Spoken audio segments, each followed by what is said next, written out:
semua ya. Yang belum mandi siapa? Sudah mandi semua? Oke, sebelum belajar saya akan cek dulu mudah-mudahan di ini.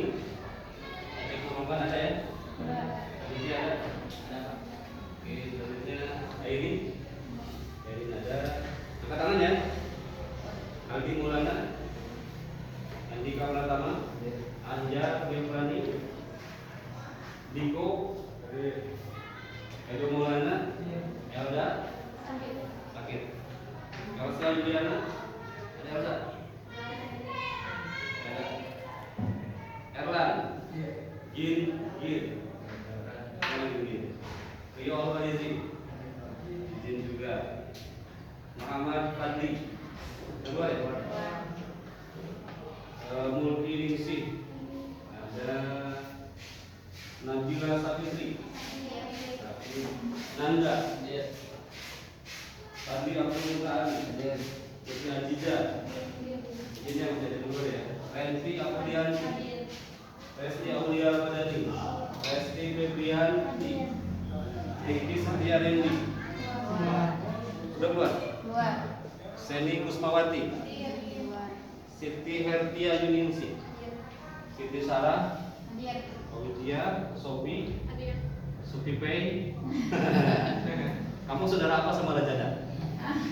Oke, lanjut. Siti Sarah, Audia, Sofi, Syarul Tamam, ada Sarah, Uzara, Sipa Suci, Rianti, Uja Keatiansa, Firna, ada nggak? Ada.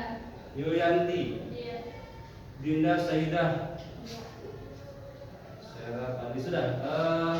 Sebelum kita lanjutkan, teman-teman sekalian, saya akan sampaikan kompetensi dasar dari yang akan kita kerjakan atau pelajari hari ini. Pertama itu adalah kita akan melakukan pengecekan etika profesi dalam bidang lembaga keuangan. Jadi nanti kalian silakan dicek dulu menurut penemuan kalian sehari-hari. Kira-kira lembaga keuangan apa yang pernah kalian tahu dan pernah berinteraksi di dalamnya? Nanti kita akan cek satu persatu. Tidak satu persatu lah. Saya akan persilakan semuanya untuk bertanya. Setelah bertanya, nanti yang lainnya bisa menjawab dari pertanyaan-pertanyaan yang tadi. Mudah-mudahan jawaban Anda itu benar. Tapi Anda jangan berpikir bahwa Anda salah. Anda harus merasa bahwa itu adalah benar. Siap ya? Kita kan punya pengalaman nih kemana-mana nih. Pernah ke bank, pernah bayar cicilan, gitu ya. Itu juga adalah lembaga keuangan yang ada di Indonesia, termasuk diantaranya nanti ada asuransi, penggadaian dan lain sebagainya. Nah, yang ingin saya sampaikan pertama kali adalah, jadi saya berpikir ke Anda itu nanti ke depannya ketika berada di lembaga keuangan yang seperti itu, kita harus paham bahwa di dunia manapun lembaga keuangan itu menjadi salah satu objek kita dalam satu negara. Indonesia punya Bank Indonesia. Fungsinya apa? Fungsinya itu adalah nanti mengontrol uang yang ada di negara kita. Jadi kalau uang terlalu banyak dicetak, itu nggak baik. Kalau uang ternyata dicetaknya masih terlalu sedikit, itu juga nggak baik. Zimbabwe misalkan salah satunya adalah memiliki lembaga keuangan, tetapi dia mencetak uang mungkin terlalu banyak, entah mungkin karena inflasi yang terlalu. Saya sudah sampaikan kemarin ya, namun kita mau beli telur 1 kilo saja dibutuhkan uang 2 miliar. Beli telur berapa? 2 kilo itu untuk 1 kilo telur itu harganya 2 miliar. Kalau kita punya uang 2 miliar mau dibuat apa? Kira-kira mau buat apa, Pak? Bangun rumah. Kamu naik haji ya? Di Ghana. Kita sekeluarga bisa naik haji lah. Tapi kita belikan ke cendol, Labuan Ratu akan banjir dengan cendol. Oke, nah itu ya, lembaga keuangan yang ada di Indonesia akan seperti itu pada setiap negara, provinsi, kabupaten, bahkan di kecamatan, mereka selalu ada. Kenapa? Kita sebetulnya sangat terbantu dengan itu, sangat terbantu. Orang yang belum punya modal, kita bisa ajukan ke bank. Terus di bank diberikan modal, dibuat usaha. Satu orang yang nganggur nanti punya bekal, punya modal, dipakai untuk usaha, membawa 5 atau 4 pekerja, maka untuk satu pinjaman saja itu bisa mendapatkan atau membuka lapangan kerja untuk 5 orang. Begitu ya? Anda yang tidak memiliki uang untuk beli mobil secara cash, beli motor secara cash, ada leasingnya akan bantu. Anda yang hidup nanti ke tahun-tahun kedepannya ingin memiliki simpanan. Jadi kita sudah tua itu tidak terlalu repot lah. Tidak terlalu merepotkan anak. Kita punya asuransi untuk masa tua. Kita misalkan sudah terlalu sakit-sakitan, saya sebagai suami, saya masukkan ke asuransi jiwa. Ketika saya meninggal, istri dan anak-anak saya tidak terlalu repot memikirkan keuangan karena kita punya asuransi jiwa. Begitu ya, itu adalah lembaga keuangan yang ada di kita. Walaupun demikian, rekan-rekan sekalian, ketika kita punya uang banyak, disimpan sendiri itu ternyata repot ya. Kacopot ya habis ya. Anda punya uang 10 juta misalkan di rumah tidak digunakan apa-apa. Jadi ada keperluan itu ngambil ya, ambil. Coba kalau kita simpan di bank, coba kalau kita investasikan, boleh bicara lembaga keuangan, maka itu akan lebih baik. Sekarang silakan siapa yang punya pengalaman tentang lembaga keuangan itu? Ada yang tahu nggak? Lembaga keuangan seperti apa yang pernah kalian tahu? Ketahui? Penggadaian kah, misalkan leasing kah? Cara kerjanya seperti apa? Atau ada yang ditanyakan mulu? Coba angkat tangan. Gak usah malu-malu ya, karena yang malu-malu itu adalah orang yang sedang jatuh cinta. Ya ini lagi belajar. Yang tidak tahu, misalkan kita tahu dengan cara bertanya. Ada yang bertanyakan? Angkat tangan dong. Oke, siapa namanya? Andika. Gimana Andika? Perbedaan membeli motor di dealer sama di leasing gimana Pak? Perbedaan membeli motor langsung ke dealer dan di leasing. Satu ya. Ada yang bisa jawab nggak? Bisa jawab nggak? Coba kira-kira jawab seperti apa? Bedanya seperti apa? Hah? Masal. Oke, baru. Kalau di dealer pasti ada si registrasi STNK. Kalau di leasing pasti kurang ketiga isi gitu. Motornya di tiga isi ya belum dapat surat-suratnya. Oke, yang lainnya silakan ditambahkan. Ini sudah ada nih titik terang. Kalau di dealer seperti itu, kalau di leasing seperti itu. Terus nanti kita akan ketahui akar masalahnya di mana, perbedaannya seperti apa. Coba, tahu nggak? Jangan takut salah. Takut kalau berbuat salah. Oke. Begitu kenapa kita harus memakai jasa leasing? Kenapa enggak ke bank langsung? Kenapa nggak ke bank langsung saja? Iya. Apakah karena bunganya? Oke, iya betul tidak. Nah itu katanya kenapa ke leasing tidak tumpuk ke apa? Langsung bank aja. Ke bank aja. Nanti kita akan beda metodenya ya. Kalau ke leasing seperti apa, kalau ke bank seperti apa? Ada yang bisa jawab nggak? Ya, itu Resti jawab res, jawab res, pengetahuan Resti aja. Mungkin apa kalau leasing kan berjalan sama. Ah, Jadi saya kira kalau lagi ke bank, jadi sama-sama dia bayar ke bank. sama-sama ke bank juga ya, leasing bank itu juga. Tapi kan kalau di bank beli leasing. Bank baru ke leasing. Jangan tegang ya. Yo, jangan tegang yo, santai aja. Kamu juga jangan tegang gitu. Sudah tahu perbedaannya leasing dan bank. Nanti akan tahu akar masalahnya di mana. Seperti pertanyaan yang awal. Ada yang mau ditambahkan? Tidak ada. Masih blank juga. Hah? Oke. Enggak juga. Situ belum tahu juga. Sarah sudah tahu. Airin sudah tahu. Kopi kalau dari Airin bukan kopi namanya. Ayo, yang laki-laki. Dan, aja, teman-teman semuanya. Interaktif ya. Sudah, satu dulu. Tadi apa pertanyaannya? Perbedaan membeli motor dengan di leasing. Oke, sebetulnya rekan-rekan sekalian, kita itu membeli motor itu kita kan pernah di dealer juga sebetulnya. Beli motornya di dealer, tetapi ketika sudah di dealer, nanti di dealer akan diajukan ke kita, akan dikatakan ini mau belinya mau beli cash atau tidak, atau kredit, gitu ya. Oke, nanti akan ada pertanyaan mau beli cash atau mau beli kredit. Kalau mau beli cash kata dealer, oke, kita siapkan surat-suratnya, uangnya nanti akan kami terima. Kira-kira seperti itu. Tetapi kalau menurut kalian, Pak, saya mau kredit aja. Oke, kalau mau kredit kita sudah berjen dengan bank-bank yang lain.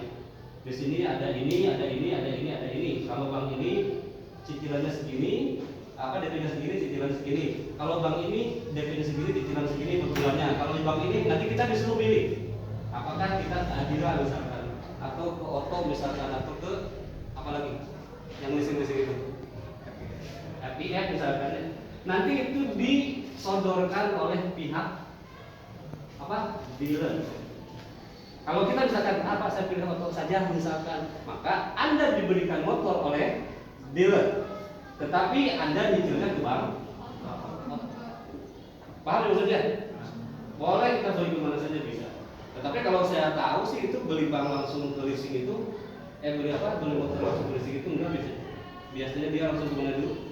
Ke dealer, lalu di dealer diajak kerjasama, mau kredit, mau kemana misalkan. Begitu ya? Terus yang tadi pertanyaan kamu apa? Kenapa? Kenapa? Kebetulan leasing, dia langsung ke bank aja. Enggak langsung ke bank aja. Apa emang sama? Sebetulnya leasing juga sama, lembaga pembiayaan, bank juga sama. Kalau saya pribadi misalkan ini, kita akan kalkulasikan dulu. Kalau beli cicilan misalkan, ada spidol nggak? Ini spidolnya.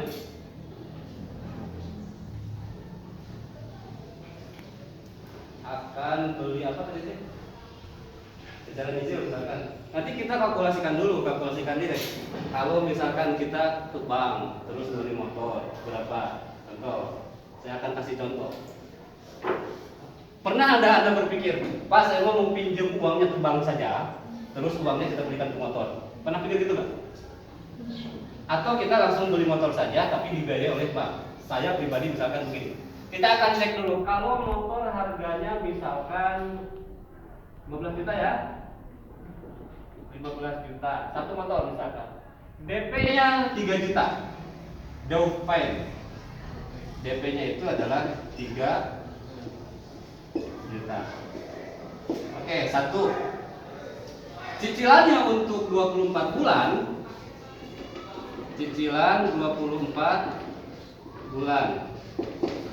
Misalkan di angka 2 juta. Ini contoh aja ya. Nanti kita akan cek. Coba pangkalikan 24 kali 2 juta berapa? Berapa? 48 juta berarti kita ganti cicilannya menjadi 1.500.000 saja. Kalikan 24. Ini toh 4 kan? 4 kali 5 berapa? Hah? Jadi 2 ya? 4 kali 1 52. 2 kali 5 10. 2 kali 1 3. Berarti 3 juta. Udah pada tuik. Itu ya 36 juta. Ini contoh saja misalkan. Kita akan mengeluarkan 36 juta ditambah dengan 3 juta. Jadi 39. Ini yang harus kita bayarkan ke leasing. Misalkan. Alternatif kedua, kalau kita menggunakan banknya, kenapa nggak langsung ke bank saja? Saya pinjam uang ke bank misalkan 15 juta. Dengan kewajiban cicilan 1 juta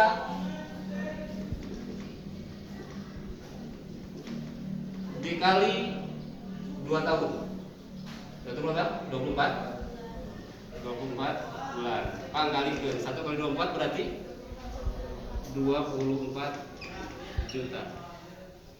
Silakan Anda bandingkan.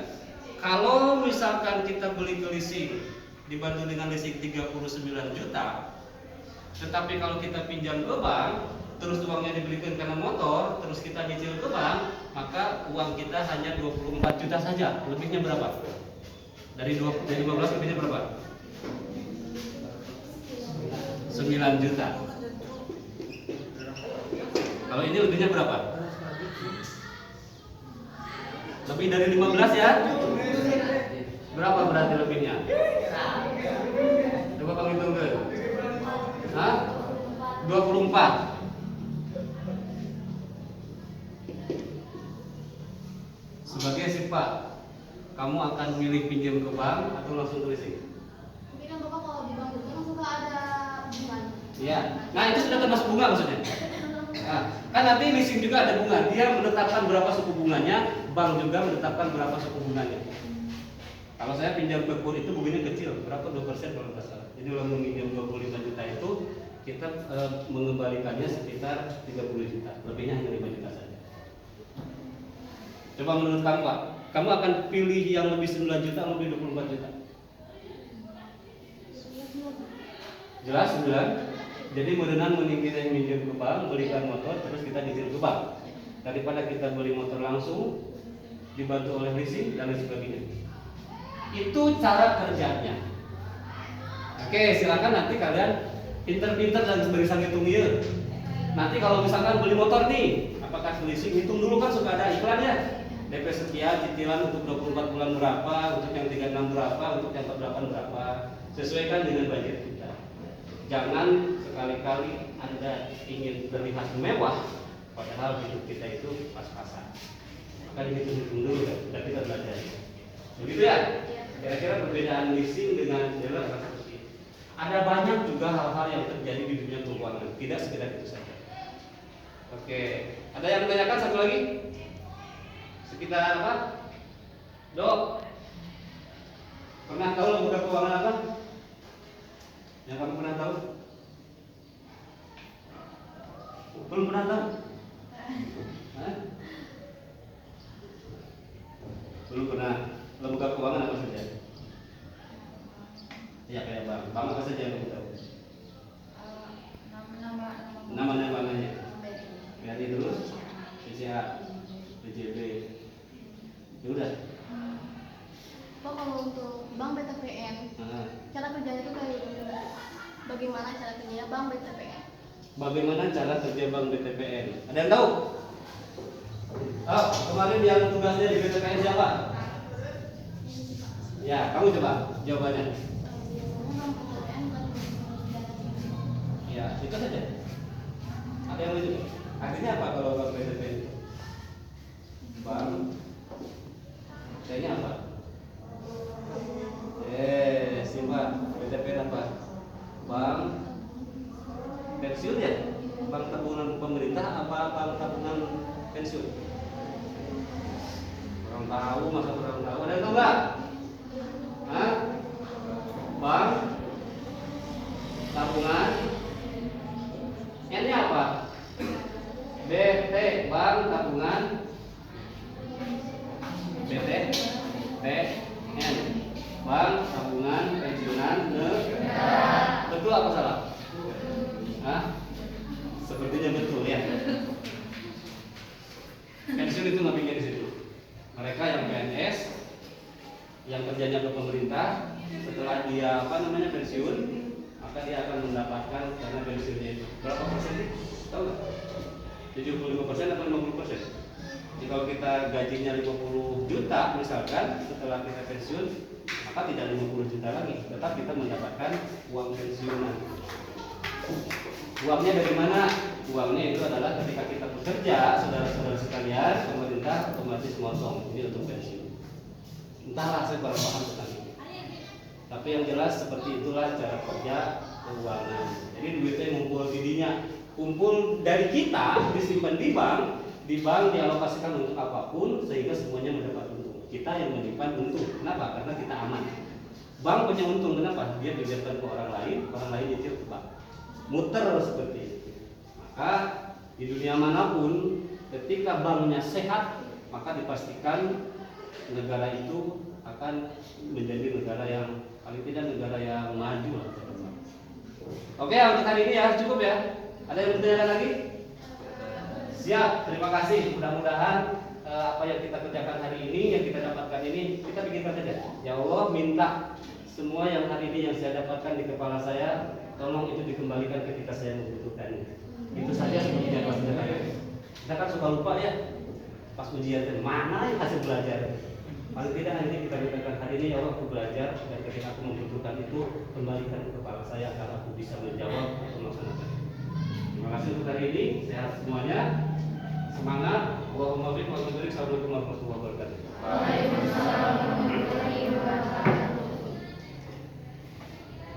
Sudahkah?